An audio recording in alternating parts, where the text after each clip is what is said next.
Assalamualaikum warahmatullahi wabarakatuh.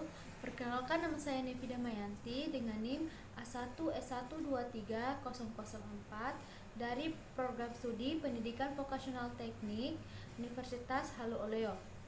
Baik, kali ini saya akan menjelaskan materi tentang manajemen pemasaran, yaitu poin utamanya itu mempertahankan keunggulan dalam bersaing.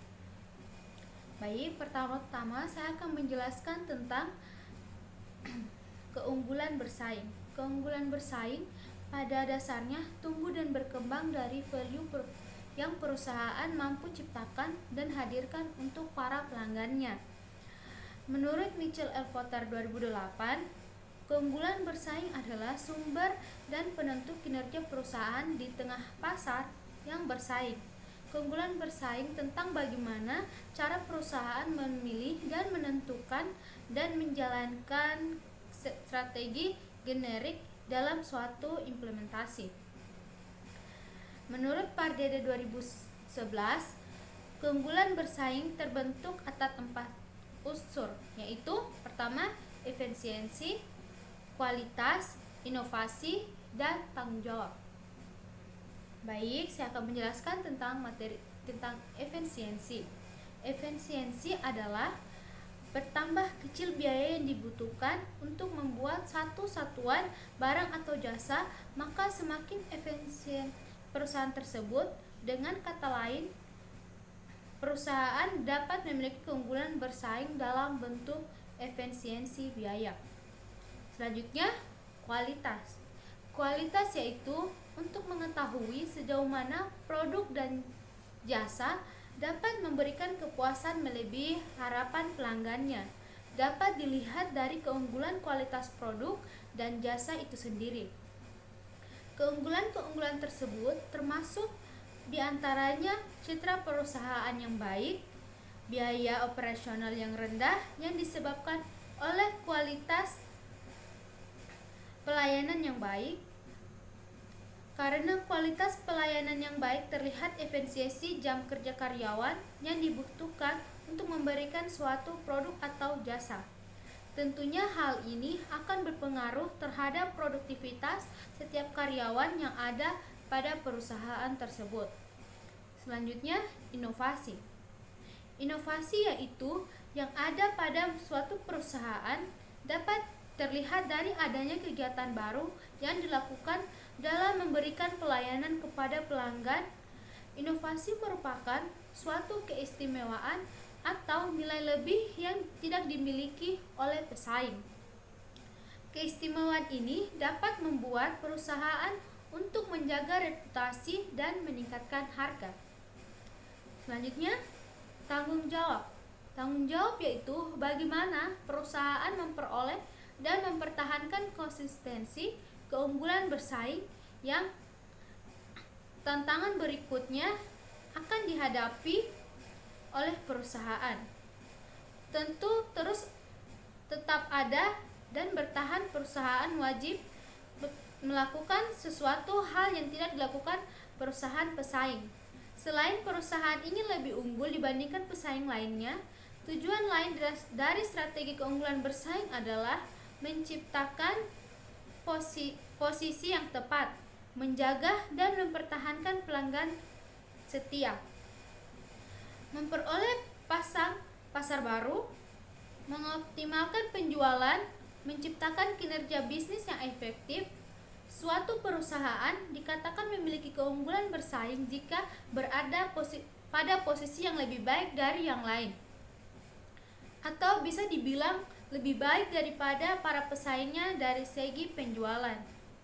Pada dasarnya, keunggulan kompetitif adalah menemukan posisi dalam industri di mana perusahaan dapat menahan tekanan gaya atau juga dapat secara aktif mempengaruhi dan mengendalikan tekanan tersebut. Materi selanjutnya yaitu orientasi pasar. Orientasi pasar yaitu setiap unit bisnis melakukan beragam jenis cara untuk mendapatkan pangsa pasar yang menjadi sasaran atau target bisnisnya.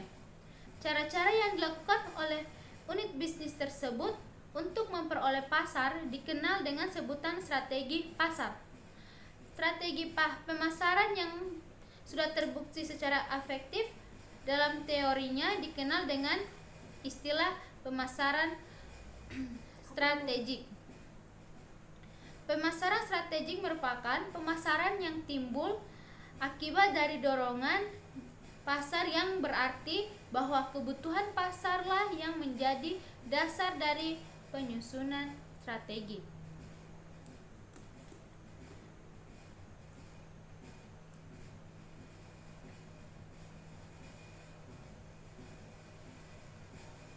Studi Nefer mengemukakan orientasi pasar meliputi orientasi pesaing, orientasi pelanggan, dan koordinasi antara fungsi yang mempunyai tingkat kepentingan yang sama.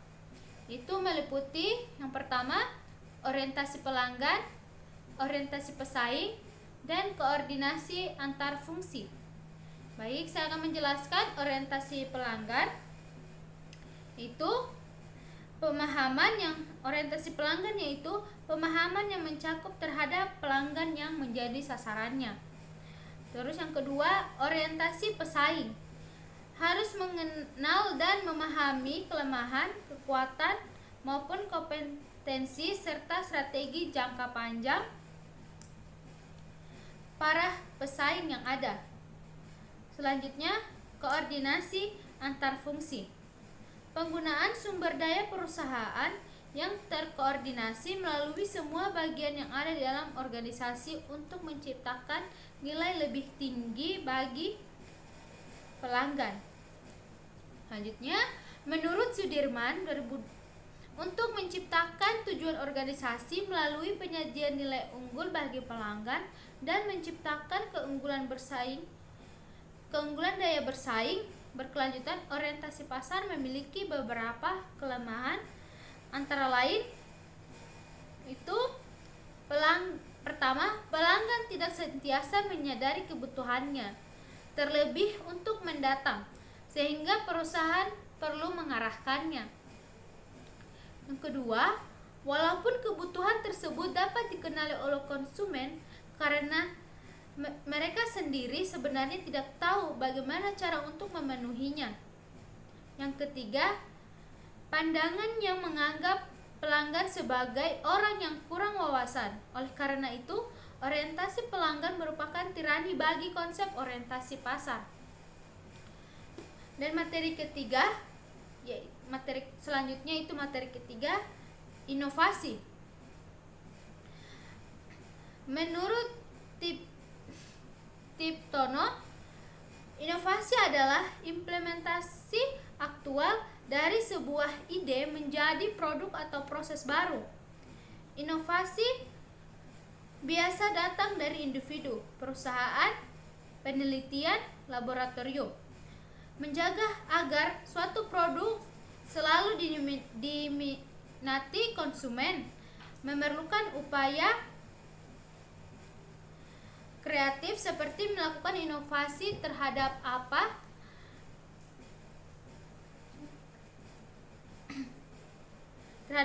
yang ditawarkan, dengan harapan konsumen tidak beralih ke produk lain yang sejenisnya.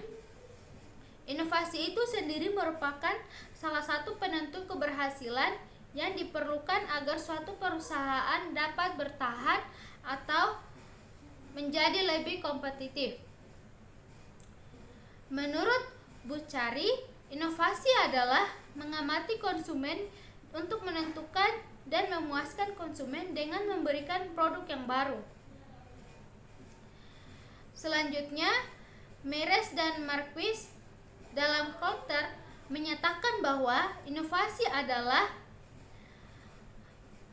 gabungan dari berbagai macam proses yang saling mempengaruhi antara yang satu dengan yang lainnya. Berkaitan dengan uraian di atas, dapat disimpulkan bahwa inovasi adalah gambaran dari berbagai proses dimulai dari konsep suatu ide baru, penemuan baru, atau Suatu perkembangan dari suatu pasar yang baru yang bersaing mempengaruhi antara satu sama dengan yang lain. Baik, itu saja materi yang dapat saya sampaikan. Untuk pertanyaannya, teman-teman bisa tuliskan di kolom komentar. Sekian dari saya. Wassalamualaikum warahmatullahi wabarakatuh.